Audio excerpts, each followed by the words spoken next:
Bienvenue. Nous allons donc commencer sur le. Donc, bienvenue aux personnes qui sont en ligne, bienvenue aux personnes qui sont aussi en physique sur le. Donc, aujourd'hui, nous avons le plaisir d'accueillir Monsieur Samuel Bloch, qui est un patient expert en addiction et aussi moniteur d'un protocole qui s'appelle Batismed, qui va donc nous expliquer dans quelques instants, puisque le thème, c'est le protocole Batismed dans le parcours de soins des troubles de l'usage. Donc, je te passe la parole, tu connais le format, c'est à peu près 1 minute ou une demi-heure, puis ensuite on pourra éventuellement avoir des questions. Donc, je te passe. Merci, bonjour à tous. Donc, je vais vous présenter, puis je vais vous présenter également ce projet que j'ai dans les tablettes depuis un bon moment.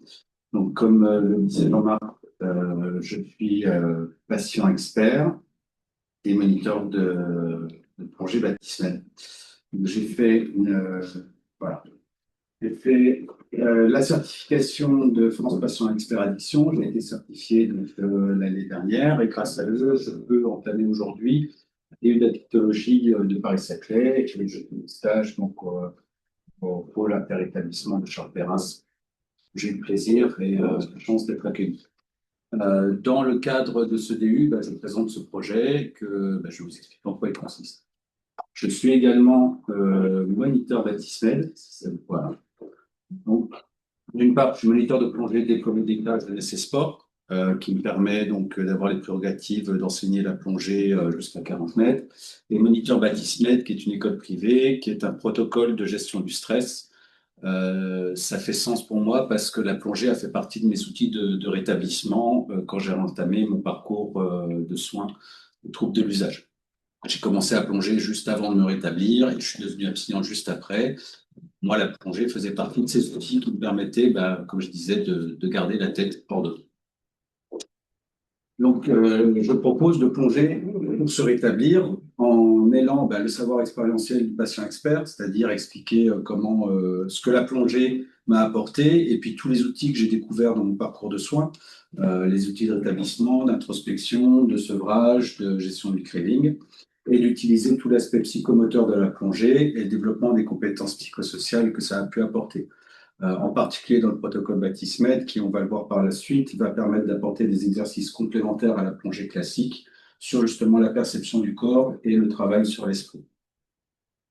On sait évidemment que l'approche psychomotrice, notamment avec la surf-thérapie, le yoga, l'équithérapie, est déjà assez publicitée dans la plupart des structures de soins et ce sont des outils qu'on retrouve assez fréquemment. Alors, qu'est-ce que le protocole Batismed, BTY? C'est un protocole donc novateur de gestion du stress. C'est une approche thérapeutique qui va combiner la méditation de pleine conscience, la sophrologie, la visualisation en immersion en plongée sous-marine. C'est une méthode qui a été imaginée pour réduire le stress et en particulier le stress post-traumatique. Donc évidemment, on peut travailler sur le stress général, mais sur les stress pathologiques également, et amener les participants à se reconnecter à eux-mêmes. Il y a eu jusqu'à présent 4 études cliniques sur ce protocole. La première en 2018, publiée en 2018, qui est Dive Stress, qui va démontrer l'efficacité de la plongée dans la gestion du stress. Dive Hope, où on va mesurer vraiment les effets du protocole sur le stress post-traumatique, et notamment ça a été effectué avec les rescapés des attentats du Bataclan de 2015. On trouve CogniDive, qui a été fait avec des militaires de retour des opérations de la guerre en Afghanistan, mais l'armée a conservé les données. Donc la publication n'a pas pu être faite sur cette étude clinique. Et la dernière, c'est OBDive, les effets du protocole sur l'alimentation émotionnelle. Je ne présenterai pas les résultats de ces études, mais je vous mettrai à la fin un QR code qui vous permettra d'avoir les liens et de télécharger les études complètes avec les résultats. Quand j'ai découvert ça, le lien entre le stress et l'addiction et la plongée, pour moi, était évident. Je ne vous apprends rien que le stress est un facteur de déclenchement et de maintien des comportements addictifs, en particulier au niveau du craving, et que forcément, et encore une fois, à titre personnel, moi, quand j'ai des grosses périodes de stress, mon refuge, c'est dans la compulsion et la consommation de produits. Le stress va agir sur la circuit de la récompense, va favoriser les comportements addictifs, va perturber la libération de dopamine, et puis j'en passe et des meilleurs. J'aurai beaucoup plus de références quand j'aurai terminé mon mémoire. puisque je suis en train d'étudier justement les axes spécifiques. Et puis le stress va augmenter la vulnérabilité émotionnelle, qu'il soit chronique, les traumatismes physiques et psychiques. Et on sait très bien que dans l'addiction, les traumatismes psychiques sont très fréquents. Au moment où j'ai fait cette première présentation, eh ben, Fédération Addiction venait de sortir son rapport sur la pathologie duel entre le stress post-traumatique et le trouble de l'usage. Autant vous dire que ça m'a conforté dans l'idée de faire ce lien, hein, que le stress post-traumatique amène vers le trouble de l'usage, que le trouble de l'usage amène vers le stress post-traumatique. Mes premières plongées à Bordeaux, en tant que professionnel Batismed, ont été faites avec la maison Athos, qui accueille les militaires en stress post-traumatique, avec des effets sur des plongées uniques déjà efficaces, mais on n'avait pas abordé le thème de l'addiction, on était vraiment sur le stress post-traumatique. L'impact va être, le stress post-traumatique va augmenter le risque de rechute, va aggraver les troubles cognitifs et va augmenter la difficulté dans l'engagement dans les soins. Donc voilà, une approche intégrée, c'est le rapport qui le dit, hein, entre addictologie et psychotraumatologie, essentielle pour une prise en charge efficace de la pathologie duel. Mais ça marche aussi avec toutes les autres pathologies psychiatriques. En tout cas, une bonne partie d'entre elles, on verra en fonction des études de Batismed. Alors, quels sont les impacts de la plongée Batismed spécifique? Attention, je ne parle pas exclusivement de la pratique de la plongée sous-marine, mais bien des effets des exercices, du séquençage des exercices Batismed qui a été mesuré. Et ben, on va avoir un premier effet neurophysiologique. Déjà, quand on immerge quelqu'un dans l'eau de mer, et ça, je crois qu'il y a des études qui ont été sorties, on va avoir une réduction du stress en activant le système parasympathique. Il y a l'effet psychologique avec l'expérience immersive, la déconnexion des schémas, et la valorisation du corps et des capacités. Il y a aussi cette notion d'urgence. En tant que dépendant, je sais que dans ma tête, j'ai ces pensées automatiques, j'ai ces envies de consommer en permanence. Et dès que j'ai une action, que j'ai besoin de contrôle, et je vais chercher un refuge dans l'addiction. Parce que l'urgence, c'est de savoir ce qui va se passer juste après. Quand je suis dans l'eau, quand le dépendant est dans l'eau, son urgence vitale, elle est de respirer. Donc j'ai l'habitude de dire que le petit hamster que je peux avoir dans la tête quand je suis en train de faire un footing ou quand je suis en train de faire une activité normale, sous l'eau, il va arrêter de courir parce que son urgence, c'est de respirer. Et on peut ainsi focaliser l'esprit du plongeur sur ce qui se passe dans son esprit, dans son corps et sous l'eau. On va ainsi améliorer la régulation émotionnelle, on va restaurer les circuits de la récompense, puisque la récompense, ça ne va plus être le soulagement par l'addiction, mais par l'apaisement qu'on va trouver dans les exercices de sophrologie et de méditation. Je vous épargne la lecture des différentes lignes, mais tout cet apaisement, cette reconnexion à soi va permettre justement d'éloigner le craving, de reculer, et on va pouvoir intégrer les techniques de méditation, de préparation mentale, de sophrologie. Les sessions de plongée sont encadrées par des moniteurs qui sont certifiés, donc qui ont fait une formation de 35 heures sur la sophrologie, la méditation, les problématiques psychologiques et psychiatriques. Et les programmes sont adaptés aux débutants, aux plongeurs expérimentés. Il n'y a pas de prérequis pour commencer à faire ce protocole. Même pas besoin de savoir nager. J'y reviendrai, mais sur des plongeurs lambda, un simple certificat médical suffit pour pouvoir attaquer et commencer le protocole, puisque de toute façon, les enseignants sont des moniteurs diplômés d'État qui vont également enseigner la plongée. Alors, comment est-ce qu'on pourrait l'intégrer dans un parcours de soins? C'est là où je viens chercher, solliciter votre aide. On peut faire des séances découvertes, comme ce que j'ai fait à la Maison Athos, c'est-à-dire des séances uniques, où on va faire une sélection des exercices du protocole, ce qui va apporter un premier apaisement et une découverte de l'effet du protocole Batismed et de l'immersion. On va pouvoir évidemment compléter le protocole qui va se faire en une dizaine de séances, je vais y revenir juste après, avec d'autres ateliers. Et dans le cadre des troubles de l'usage, j'ai tout de suite pensé au groupe de parole. Je sais que quand on sort de l'eau, que ce soit d'un baptême ou d'une plongée, il y a un état d'apaisement naturel, je ne parle même pas du protocole, je parle de la plongée classique, qui se fait parce que la respiration, on est dans une respiration méditative quand on est sous l'eau, à cause du détendeur, c'est mécanique. Donc sortir de l'eau dans cet état d'apaisement pour ensuite enchaîner par exemple un atelier de parole, on va avoir des ouvertures sur les émotions et sur l'expression des gens qui peut être beaucoup plus forte que dans des cadres classiques. On va pouvoir utiliser ce protocole pour aller vers ou pour ancrer le sevrage, pour prévenir les rechutes. Ça, je pense que ça sera à discuter avec les équipes médicales pour voir à quel moment du parcours de soins c'est le plus pertinent de le poser. Aujourd'hui, il semblerait que l'idéal, ça soit après le premier soin pour stabiliser le sevrage ou accompagner, éviter les rechutes, pour éviter de mélanger la consommation du produit avec la plongée. Même si on le sait, il y a des plongeurs qui ne sont pas dépendants, qui plongent en ayant consommé quelques produits psychoactifs de temps en temps, moi de même, avant que j'entame mon parcours de soins.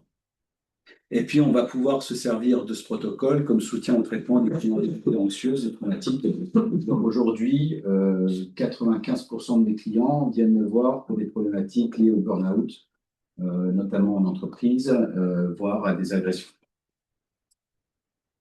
Ces propositions sont appuyées, je ne les sors pas de nulle part, évidemment, je le sens dans mes tripes parce que c'est ce que j'ai vécu, mais le docteur Lionel Guibert a participé à l'élaboration du protocole, le docteur Berger Vieira, psychiatre au XAPA de Martinique, a fait tout un laïus sur comment utiliser ce protocole au niveau du craving. Elle a formé les moniteurs Batismed, elle leur a expliqué. Le docteur Thibaut Marcarian est le médecin référent Batismed vers qui je me tourne quand j'ai des questions sur des problématiques liées au suivi médicamenteux des plongeurs. Et puis, j'ai eu la chance, pendant mon stage de patient expert, de pouvoir faire plonger Aurélien Detcheny, qui est les cadres du XAPA de Bègle, qui dépend du CEID, qui ont tous été enthousiastes.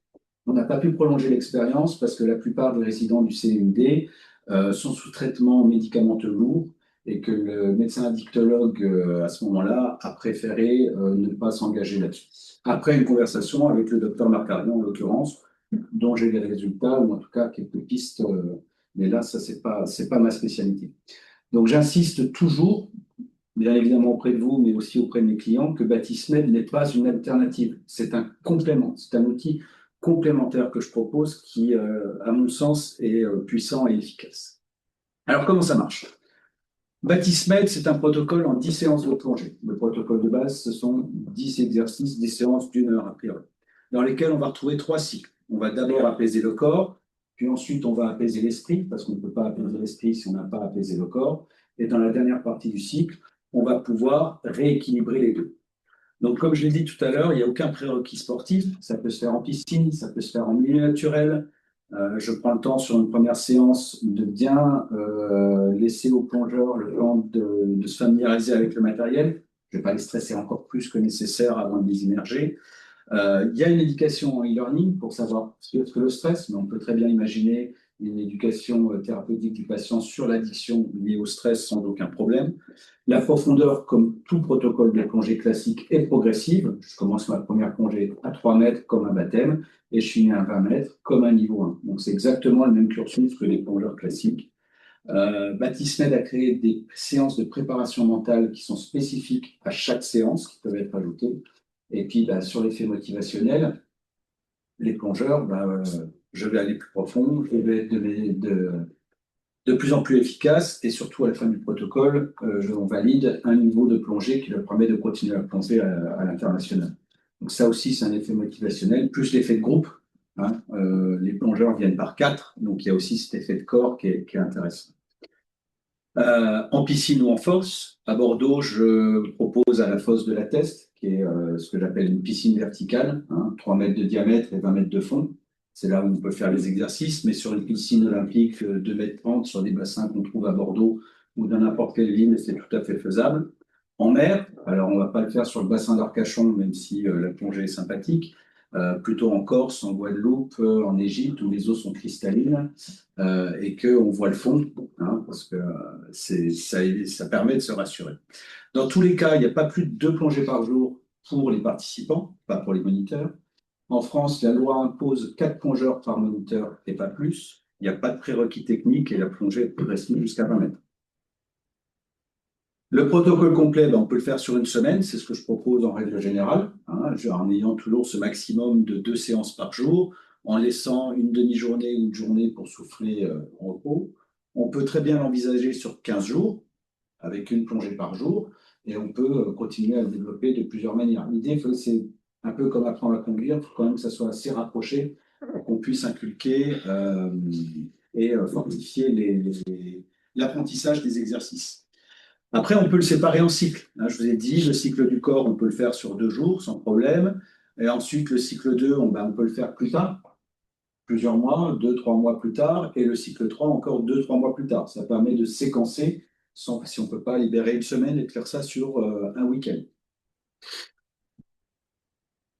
Voilà. Alors, comment est-ce qu'on peut travailler ensemble? Il y a plusieurs manières d'intégrer ça, hein. Des interventions ponctuelles au niveau des structures de soins.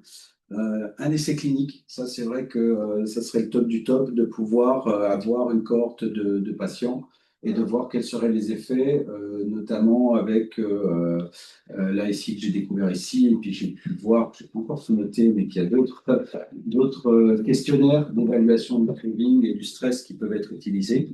On peut très bien imaginer créer un club de plongée au sein d'une structure, faire un partenariat, enfin, tout est j'ai pas de... On peut discuter de tout. Voilà, on peut discuter de tout. Vous pouvez me contacter à ce numéro. Sur le QR code, vous pouvez télécharger ce PowerPoint ainsi que les études cliniques et les résultats. Voilà, j'ai terminé la présentation. Si vous avez des questions, je suis à votre écoute.